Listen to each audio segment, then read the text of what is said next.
My dear friends, one of the most celebrated theologians in our Catholic tradition is St. Thomas Aquinas. St. Thomas Aquinas is known to probably be one of the most brilliant, if not the most brilliant Catholic theologian that has ever lived.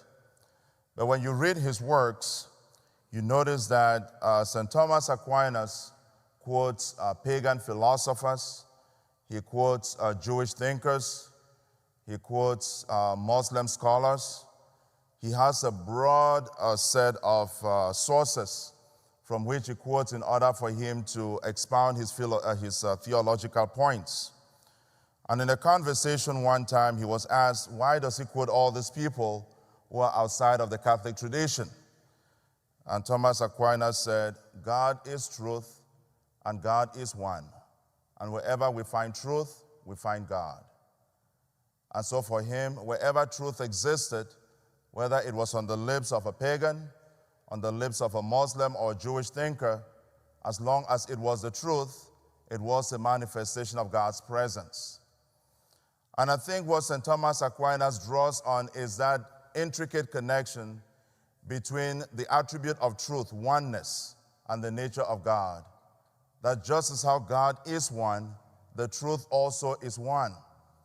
And I think it is precisely this concept, or at least this attribute of truth, that Jesus builds on in today's gospel when he tells us, enter through the narrow gate. Why is the gate narrow? The gate is narrow because the truth is one. And therefore, because the truth is one, that is the only possible gate that the Christian disciple is called to go through. And I think this is a message which our society is in desperate need of, because we live in a time when we are proliferated with so many ideas, ideologies, and personal preferences, and personal opinions. And I'm sure you think about this even in your own relationships. You think about how some of your differences or arguments degenerate into grave differences precisely because everybody has an opinion. And everybody somehow believes that my opinion is what must be accepted.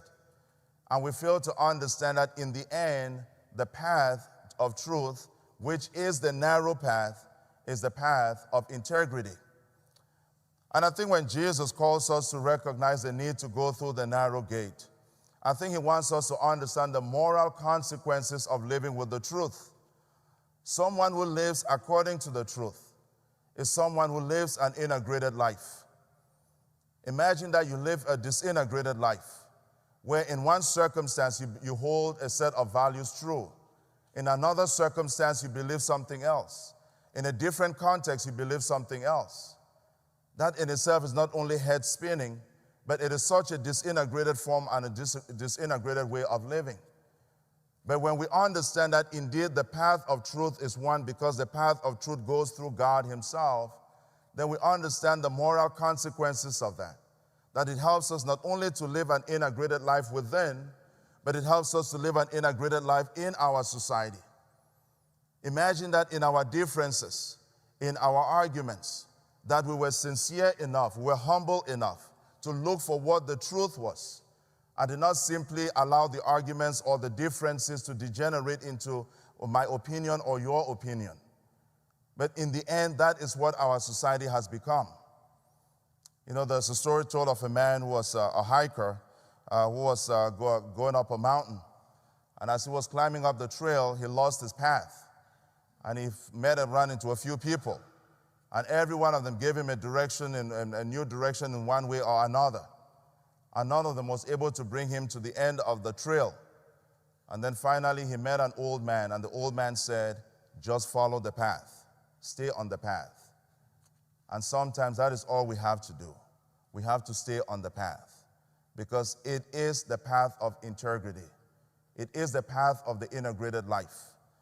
And I think it is important for each one of us to think about the consequences of this, not only in our lives, but in our society today. My dear brothers and sisters in Christ, the truth is one because God is one.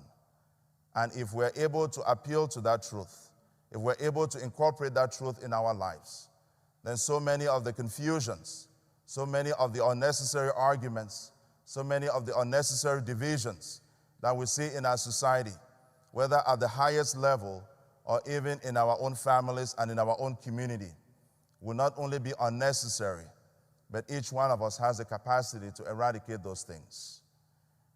Our Lord reminds us in today's gospel, the path is narrow, and we are called to enter through this narrow gate. May our appeal to the truth help each one of us to recognize that it does not signify perfection. It does not signify that every time we will get it right. But let us not allow our discussions to degenerate into a power struggle. It is my voice or your voice. And whoever has the bigger voice or the stronger voice wins.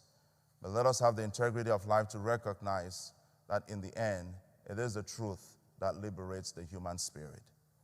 May this celebration of the Holy Eucharist help each one of us to continue to appeal to the truth that is God Himself in Jesus Christ. Praise God.